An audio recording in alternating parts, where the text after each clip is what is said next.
ನಮಸ್ಕಾರ ಸ್ನೇಹಿತರೆ. ಪಶ್ಚಿಮ ಬಂಗಾಳದಲ್ಲಿ ಮೊದಲ ಹಂತದ ಮತದಾನ ಒಂದು ರೀತಿಯಾಗಿ ಯಶಸ್ವಿಯಾಗಿ ಆಗಿದೆ. ಹಿಂದಿನ ಚುನಾವಣೆಗಳಿಗೆ ಹೋಲಿಸ್ಕೊಂಡ್ರೆ ಗಲಭೆಗಳು, ಹಿಂಸಾಚಾರ ಅತಿ ಹೆಚ್ಚು ಕ್ಷೇತ್ರಗಳಲ್ಲಾಗಿಲ್ಲ. ಮುರ್ಷಿದಾಬಾದ್ನಲ್ಲಿ ಹುಮಾಯೂನ್ ಕಬೀರ್ ಮೇಲೆ ದಾಳಿ ಆಯಿತು. ಅವರ ಕಾರನ್ನು ಪುಡಿ ಮಾಡಿದ್ರು TMCಯ ಕಾರ್ಯಕರ್ತರು. ಕುಮಾರ್ಗಂಜ್ನಲ್ಲಿ BJPಯ ಕ್ಯಾಂಡಿಡೇಟ್ ಸುವೇಂದು ಸರ್ಕಾರ್ ಅವರನ್ನು ಬೆನ್ನತ್ತಿ ಹೋದರು TMCಯ ಕಾರ್ಯಕರ್ತರು. ಈ ರೀತಿಯಾದಂತಹ ಘಟನೆಗಳು ಇನ್ನು ಕೇಶವಪುರ್ನ ಸೇರಿದಂತೆ ಹಲವು ಭಾಗಗಳಲ್ಲಿ TMC ಕಾರ್ಯಕರ್ತರಿಂದ ಗೊಂದಲಮಯ ವಾತಾವರಣ ಸೃಷ್ಟಿಯಾಯಿತು. ಅದರಲ್ಲೇ ಸರಿಯಾಯಿತು. ಇಷ್ಟು ಘಟನೆಗಳನ್ನು ಹೊರತುಪಡಿಸಿ ಬೇರೆಲ್ಲೂ ಕೂಡ ಯಾವುದೇ ರೀತಿಯಾದಂತಹ ದೊಡ್ಡ ಘಟನೆಗಳು ನಡೆದಿಲ್ಲ ಹಿಂದಿನ ಚುನಾವಣೆಗಳಿಗೆ ಹೋಲಿಸ್ಕೊಂಡ್ರೆ. ಎಲೆಕ್ಷನ್ ಕಮಿಷನ್ ಆಫ್ ಇಂಡಿಯಾ ಹೇಳಿತ್ತು, ಒಂದು ವೇಳೆ ಏನಾದರೂ ಕೂಡ CCTV ಕ್ಯಾಮೆರಾ ಕೆಲವು ಹೊತ್ತು ಬಂದಾಗಿದ್ದು ಕಂಡು ಬಂದಲ್ಲಿ ನಾವು ಆ ಕ್ಷೇತ್ರಗಳಿಗೆ ಮರು ಮತದಾನವನ್ನು ಮಾಡ್ತೀವಿ ಅಂತ.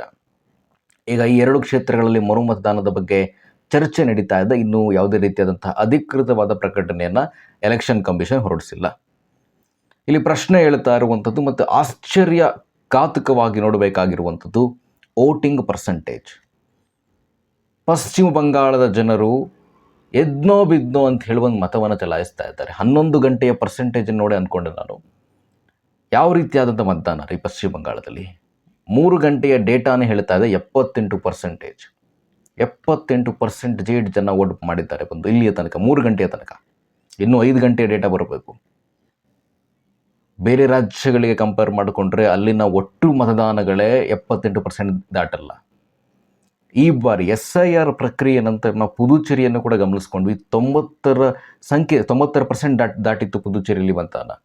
ತಮಿಳುನಾಡಿನ ಸಂಖ್ಯೆಗಳು ಸಹ ಹಾಗೇ ಇದೆ. ಒಟ್ಟಾರೆಯಾಗಿ ಈ ವೋಟಿಂಗ್ ಪರ್ಸೆಂಟೇಜ್ ಯಾವ ಸೂಚನೆಯನ್ನು ಕೊಡ್ತಾ ಇದೆ? ಒಂದು SIR ಕಾರಣಕ್ಕಾಗಿ ಒಟ್ಟಾರೆಯ ಮತದಾರರ ಸಂಖ್ಯೆಗಳಲ್ಲಿ 90 ಲಕ್ಷ ಮತಗಳು ಡಿಲೀಟ್ ಆಗಿತ್ತು ಪಶ್ಚಿಮ ಬಂಗಾಳದಲ್ಲಿ. ಪ್ರಮುಖವಾಗಿ ಗಮನಿಸಬೇಕಾಗಿರುವಂಥದ್ದು, ಜನರಿಗೆ ಅಲ್ಲಿ ಅಭಯ ವಾತಾವರಣ ಸೃಷ್ಟಿಯಾಗಿತ್ತು. ಈ ಬಾರಿ ಎಲೆಕ್ಷನ್ ಕಮಿಷನ್ ಸೇರಿದಂತೆ ಕೇಂದ್ರ ಸರ್ಕಾರ ವಿಶೇಷವಾದಂತಹ ಕಾಳಜಿಯನ್ನು ವಹಿಸಿತ್ತು ಪಶ್ಚಿಮ ಬಂಗಾಳದ ವಿಚಾರಕ್ಕೆ. ಇನ್ನೇನು ಚುನಾವಣೆಯ ಹತ್ತಿರ ಇರಬೇಕಾದ್ರೆ ರವಿ ಅವರನ್ನು ಅಲ್ಲಿ ಗವರ್ನರ್ ಆಗಿ ಮಾಡಿದ್ರು. ತಮಿಳುನಾಡಿಂದ ಡೈರೆಕ್ಟ್ ಟ್ರಾನ್ಸ್ಫರ್ ಮಾಡಿದ್ರು ಅವ್ರಿಗಲ್ಲಿ. ಅತಿ ಹೆಚ್ಚು ಸಂಖ್ಯೆಗಳಲ್ಲಿ ಒಟ್ಟಾರೆಯಾಗಿ 2,40,000 ಭದ್ರತಾ ಸಿಬ್ಬಂದಿಗಳನ್ನು ನಿಯೋಜನೆ ಮಾಡಿದ್ರು. ಹಾಗಾಗಿ ಹೆಚ್ಚಿನ ಸಂಖ್ಯೆಯಲ್ಲಿ ಜನ ಬಂದು ಮತವನ್ನು ಚಲಾಯಿಸ್ತಾ ಇದ್ದಾರೆ. ಇನ್ನೊಂದು ಪ್ರಮುಖವಾದಂಥ ಅಂಶ, ಸರ್ಕಾರದ ಬದಲಾವಣೆಯನ್ನು ಸೂಚನೆಗಳನ್ನು ಜನ ಇದೇ ರೀತಿಯಾಗಿ ಕೊಡ್ತಾರೆ. ಇಲ್ಲ, ನಮಗೆ ಬದಲಾವಣೆ ಬೇಕು ಅಂತ ಹೇಳಿ ಜನ ಹೆಚ್ಚಿನ ಪ್ರಮಾಣದಲ್ಲಿ ಬಂದು ಮತವನ್ನು ಚಲಾಯಿಸ್ತಾರೆ. ಈ ಹಿಂದಿನ ಟ್ರೆಂಡ್ಸ್ಗಳಿಗೆ ಅನುಸಾರವಾಗಿ ಮಾತನಾಡೋದೇ ಆದರೆ, ಬದಲಾವಣೆಯನ್ನು ಬಯಸೋದೇ ಆದರೆ ಜನ ಹೆಚ್ಚಿನ ಪ್ರಮಾಣದಲ್ಲಿ ಬಂದು ಮತವನ್ನು ಚಲಾಯಿಸ್ತಾರೆ. ಇನ್ನು ಈ ಮೊದಲ ಹಂತ ಇದೆಯಲ್ಲ, ಒಂದು ರೀತಿ BJPಗೆ ಕ್ರೂಷಿಯಲ್. ಹಾಗಾಗಿ ಕೋಲ್ಕತ್ತಾದ BJPಯ ಹೆಡ್ ಆಫೀಸ್ನಲ್ಲಿ ಬಂದು ಅಮಿತ್ ಶಾ ಕೂತ್ಕೊಂಡು ಮಾನಿಟರ್ ತಗೋತಾ ಇದ್ರು, ಎಲ್ಲೆಲ್ಲಿ ಏನೇನು ಆಗ್ತಾ ಇದೆ ಅಂತ, ಎಲ್ಲೆಲ್ಲಿ ಯಾವ ರೀತಿ ಘಟನೆಗಳು ನಡೀತಾ ಇದೆ, ಮತದಾನ ಯಾವ ರೀತಿ ನಡೀತಾ ಇದೆ ಅಂತ. ಇದರ ನಡುವೆಯೂ ಕೂಡ ಸೆಕೆಂಡ್ ಫೇಸಿಗೆ ಸಂಬಂಧಪಟ್ಟಂತೆ ಮೋದಿ ಅಮಿತ್ ಶಾ ಭರ್ಜರಿಯಾದಂಥ ಪ್ರಚಾರ ಮಾಡ್ತಾ ಇದ್ದಾರೆ. ಅಮಿತ್ ಶಾ ಕಾನ್ಫಿಡೆಂಟಾಗಿ ಹೇಳ್ತಾ ಇದ್ದಾರೆ, ಮೇ 5ನೇ ತಾರೀಕು ನಮ್ಮದೇ ಸರ್ಕಾರ ರಚನೆ ಆಗುತ್ತೆ. TMC ಗೂಂಡಾಗಳನ್ನು ನಾವು ಉಲ್ಟಾ ನೇತಾಕ್ತೀವಿ ಅಂತ ಹೇಳಿದ್ರು ಹಿಂದಿನ ಭಾಷಣದಲ್ಲಿ. ಇವತ್ತು ಭಾಷಣ ಮುಂದುವರಿಸ್ತಾ ಇದ್ದಾರೆ ಅಮಿತ್ ಶಾ ಅವರಲ್ಲಿ ಸೆಕೆಂಡ್ ಫೇಸ್ಗೆ ಸಂಬಂಧಪಟ್ಟಂತೆ. ಇಷ್ಟು ಕಾನ್ಫಿಡೆಂಟ್ ಆಗಿ ಅಮಿತ್ ಶಾ 21ರ ಚುನಾವಣೆಯಲ್ಲೂ ಇದ್ದರು. ಇದೇ ರೀತಿ ಕಾನ್ಫಿಡೆನ್ಸ್ 21ರ ಚುನಾವಣೆಯಲ್ಲೂ ಕೂಡ ಇತ್ತು. BJP ಕಡಿಮೆಯ ಸಂಖ್ಯೆಗಳಲ್ಲಿ ಒಟ್ಟಾರೆ ಚುನಾವಣೆಯನ್ನು ಸೋಲ್ತು. ಅವರು 44 ಕ್ಷೇತ್ರಗಳನ್ನು ಗೆದ್ದಿದ್ದೇ 0 to 5% ಮಾರ್ಜಿನ್ನಿಂದ. ಹಾಗಾಗಿ ನಾವು ಹೇಳ್ತಾ ಇದ್ದಿದ್ದು SIR ಪ್ರಕ್ರಿಯೆ ಇಸ್ ಎ ಕ್ರೂಷಿಯಲ್ ಆಗುತ್ತೆ ಈಗ ಅಂತ. ಇನ್ನು BJPಯ ಕೈ ಹಿಡಿದಿದ್ದಂಥದ್ದು ಕಳೆದ ಬಾರಿ ಮತುಹಾ ಸಮುದಾಯ. ಅವರು ಸಹ ಈಗ ಮೊದಲ ಹಂತದಲ್ಲಿ ಮತದಾನ ಮಾಡಿದ್ದಾರೆ. ಮತುಹಾ ಸಮುದಾಯದ ಜನರು BJPಗೆ ಅಪ್ಕೊಂಡಿದ್ದರು 21ರ ಚುನಾವಣೆಯಲ್ಲಿ. SC ST ಪ್ರಾಬಲ್ಯವುಳ್ಳ ಕ್ಷೇತ್ರಗಳು ಸಹ BJP ಡಾಮಿನೇಟ್ ಮಾಡಿತ್ತು. ಈಗ BJPಗೆ ಬೇಕಾಗಿರುವಂಥದ್ದು ರೂರಲ್, ಅರ್ಬನ್ ಸೇರಿದಂತೆ ಹಲವು ಭಾಗದಲ್ಲಿ ಜನರು ಬೆಂಬಲಿಸುವಂಥದ್ದು. ಯಾವ ಭಾಗ ನಿರ್ಣಾಯಕ ಅಂತಿದ್ವಿ ಹೇಳ್ತಿದ್ವಲ್ಲ, ಅಲ್ಲಿ ಮತದಾನ ಕ್ಲಿಯರ್ ಕಟ್ಟಾಗಿ ನಡೀತದೆ, ಯಾವುದೇ ರೀತಿ ಗೊಂದಲ ಇಲ್ಲದಲೆ. ನಾವು ಹೇಳಿದ್ವಲ್ಲ, ಮೊದಲ ಹಂತದ ಮತದಾನವೇ BJPಗೆ ಕ್ರೂಷಿಯಲ್.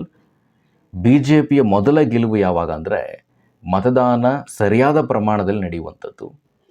ಎಲ್ಲ ಮತದಾರರು ಬಂದು ಮತವನ್ನು ಚಲಾವಣೆ ಮಾಡುವಂಥದ್ದು. ಒಟ್ಟಾರೆಯಾಗಿ TMC ಕಾರ್ಯಕರ್ತರೇನಿತ್ತು, ಜನರು ಮನೆಯಿಂದ ಬಂದು ಮತದಾನವನ್ನು ಚಲಾವಣೆ ಮಾಡಬಾರ್ದು, ಅವರು ಹೊರಗೆ ಬರಬಾರ್ದು. ಈ ಮುರ್ಷಿದಾಬಾದ್ನ ಘಟನೆಗಳನ್ನು ಮಾಧ್ಯಮಗಳು ವೈಭವೀಕರಿಸಿದ್ರು. ಮಾಧ್ಯಮಗಳ ತಪ್ಪಿದೆ ಇದರಲ್ಲಿ. ಯಾಕಂತ ಹೇಳಿದ್ರೆ ಮುರ್ಷಿದಾಬಾದ್ನಲ್ಲಿ ಒಂದೇ ರೀತಿ ಘಟನೆ ನಡೆದಿರುವಂಥದ್ದು. ಇದು ಎಂಟೈರ್ ಬಾಂಗ್ಲಾ ಜನ ನೋಡ್ತಾರೆ. ಅಲ್ಲಿನ ಜನಕ್ಕೂ ಕೂಡ ಒಂದು ರೀತಿ ಭಯದ ವಾತಾವರಣ ನಿರ್ಮಾಣ ಆಗುತ್ತೆ. ಅದನ್ನು ಬೆಳಗ್ಗೆಯಿಂದ ಸಂಜೆ ತನಕ ಪ್ರಸಾರ ಮಾಡಿದಂತಹ ಮಾಧ್ಯಮಗಳು ಕೂಡ ಎಚ್ಚರಿಕೆ ವಹಿಸಿ ಜವಾಬ್ದಾರಿಯನ್ನು ವಹಿಸಬೇಕಾಗಿತ್ತು. ಆದರೂ ಕೂಡ ಜನ ಏನು ಕೂಗಲಿಲ್ಲ. 78% 3 ಗಂಟೆಗೆ ಅಂದರೆ ನೀವು ಅರ್ಥ ಮಾಡ್ಕೊಳ್ಳಿ ಯಾವ ರೀತಿಯಾದಂತಹ ಮತದಾರರ ಮೈಂಡ್ಸೆಟ್ಟಲ್ಲಿ ನಿರ್ಮಾಣ ಆಗಿದೆ ಈ ಬಾರಿ. ನಾನು 78% ಜನ ವೋಟ್ ಮಾಡಿಬಿಟ್ರು BJP ಅಧಿಕಾರದ ಚುಕ್ಕಾಣಿ ಹಿಡಿದೇ ಬಿಡುತ್ತೆ ಅಂತೇಳಿ ಹೇಳ್ತಾ ಇಲ್ಲ. ಜನ ಬಂದು ಮತವನ್ನು ಚಲಾಯಿಸಿದರು. TMCಗೆ ಚಲಾವಣೆ ಮಾಡಲಿ, BJPಗೆ ಚಲಾವಣೆ ಮಾಡಲಿ, ಅವರ ಹಕ್ಕನ್ನು ಅವರು ಚಲಾಯಿಸಿದ್ದಾರೆ. ಅಂದರೆ ಅದು ಪ್ರಜಾಪ್ರಭುತ್ವದ ಗೆಲುವು. ಒಟ್ಟಿನಲ್ಲಿ ಚುನಾವಣೆ ಯಾವುದೇ ರೀತಿಯಾದಂಥ ಗೊಂದಲಗಳಿಲ್ಲದೆ, ಯಾವುದೇ ರೀತಿಯ ಅಕ್ರಮಗಳಿಲ್ಲದೆ ನಡೀಬೇಕು. TMC 21ರಲ್ಲಿ ಆ ಥರ ಮಾಡ್ತಾಯಿತ್ತು ಅನ್ನೋ ಆರೋಪ ಇದೆ. SIR ಪ್ರಕ್ರಿಯೆ ಮಮತಾ ಬ್ಯಾನರ್ಜಿ ಯಾಕ್ರಿ ವಿರೋಧಿಸಿದ್ರು?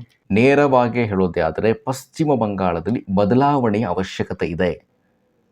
ನೋಡಿ, TMCಯ ಕಾರ್ಯಕರ್ತರ ದಾದಾಗಿರಿ ಇನ್ನೂ BJP ಸರ್ಕಾರ ಅಧಿಕಾರಕ್ಕೆ ಬರಲಿಲ್ಲ, ಆಗಲೇ ಮುರ್ಷಿದಾಬಾದ್ನಲ್ಲಿ ಈ ರೀತಿ ಬಾಲ ಬಿಚ್ಚಿದ್ದಾರೆ ಅವರು ಅಂತೇಳಿ ಹೇಳಿದ್ರೆ, BJPಯ ಕ್ಯಾಂಡಿಡೇಟ್ನ ಅಟ್ಟಾಡಿಸ್ಕೊಂಡು ಹೋಗ್ತಾರೆ ಇವರು. ಈಗಲೇ ಈ ರೀತಿಯಾಗಿದ್ದರೆ ಒಂದು ವೇಳೆ BJP ಸೋಲ್ತು, TMC ಸರ್ಕಾರವೇ ಅಧಿಕಾರಕ್ಕೆ ಬಂತು ರೀ, ಆಗ ಬಿಡ್ತಾರ BJP ಕಾರ್ಯಕರ್ತರನ್ನು? 21ರ ಚುನಾವಣೆಯಲ್ಲಿ 21ರ ಚುನಾವಣೆ ನಡೆದ ನಂತರ 60 ಜನ BJP ಕಾರ್ಯಕರ್ತರ ಹತ್ಯೆ ಆಗಿತ್ತು. 60 ಜನ. ಈಗೇನೋ ಕೇಂದ್ರ ಸರ್ಕಾರ ಹೇಳಿದೆ 6 ತಿಂಗಳ ಕಾಲ ನಾವು ಎಕ್ಸ್ಟೆಂಡ್ ಮಾಡ್ತೀವಿ ಸೆಂಟ್ರಲ್ ಫೋರ್ಸಸ್ನ ಅಂತ. ಮಾಡಿದರೆ ಒಳಿತು. BJP ಗೆಲ್ಲಲಿ, BJP ಸೋಲಲಿ, 6 ತಿಂಗಳ ಕಾಲ ಎಕ್ಸ್ಟೆಂಡ್ ಆಗಬೇಕು ಸೆಂಟ್ರಲ್ ಫೋರ್ಸಸ್ಗಳು. ಇಲ್ಲ ಅಂತ ಹೇಳಿದ್ರೆ ನೀವು ಪಶ್ಚಿಮ ಬಂಗಾಳದಲ್ಲಿ ನೀವು ಹಿಂಸಾಚಾರವನ್ನು ಇಲ್ಲದೆ ಮುಂದಿನ 6 ತಿಂಗಳನ್ನು ನೀವು ನೋಡಲಿಕ್ಕೆ ಸಾಧ್ಯ ಇಲ್ಲ. 60 ಜನ BJP ಕಾರ್ಯಕರ್ತರ 20ರಲ್ಲಿ. Mamata Banerjee is equals to the goondagiri ಅನ್ನುವಂತಹ ಪ್ರತೀತಿ ಇದೆ ಅಲ್ಲಿ. BJPಯ ಕಾರ್ಯಕರ್ತರಿಗೆ ಭಯದ ವಾತಾವರಣ ಯಾಕೆ? ಒಂದು ವೇಳೆ ನಾವು ಈ ಬಾರಿ ಭರ್ಜರಿ ಪ್ರಚಾರದಲ್ಲಿ ತೊಡ್ಕೊಳ್ತೀವಿ, ನಾವು 135 ಸಂಖ್ಯೆಯಲ್ಲಿ ಸ್ಟಕ್ ಆದರೆ, ಅಲ್ಲಿಗೆ ನಮ್ಮ ಸಂಖ್ಯೆಗಳು ನಿಂತ್ಕೊಂಡ್ರೆ ಮಮತಾ ಬ್ಯಾನರ್ಜಿಯವರು ಮತ್ತು ಅವರ ಕಾರ್ಯಕರ್ತರ ಮುಂದೆ ನಮ್ಮ ಬಿಡ್ತಾರ? Open statement BJP ಕಾರ್ಯಕರ್ತರದು. ಪಶ್ಚಿಮ ಬಂಗಾಳದಲ್ಲಿ ಒಂದು ಬದಲಾವಣೆಯ ಸರ್ಕಾರ ಬೇಕೇ ಬೇಕು. ಅದಕ್ಕೆಲ್ಲ ಎಕೋಸಿಸ್ಟಮ್ ಸದ್ಯದ ಮಟ್ಟಿಗೆ ನಿರ್ಮಾಣ ಆಗಿದೆ ಅಂದ್ಕೊಳ್ತೀವಿ. ನೀವು ಕೆಳಗಡೆ ಕಮೆಂಟ್ ಬಾಕ್ಸ್ನಲ್ಲಿ ಬರೆದ್ರೂ ಪರವಾಗಿಲ್ಲ, ಫೇಕ್ ಚಾನಲ್ ಅಂತ ಬರೆದ್ರೂ ಪರವಾಗಿಲ್ಲ, ಬಯಾಸ್ಡ್ ಸ್ಟೇಟ್ಮೆಂಟ್ ಅಂತ ಬರೆದ್ರೂ ಪರವಾಗಿಲ್ಲ, ಬಟ್ ಪಶ್ಚಿಮ ಬಂಗಾಳ ಮಮತಾ ಬ್ಯಾನರ್ಜಿಯ ಗೂಂಡಾಗಿರಿಯಿಂದ ಮುಕ್ತ ಆಗಬೇಕು ಅನ್ನೋದೇ ನಮ್ಮ ಗುರಿ.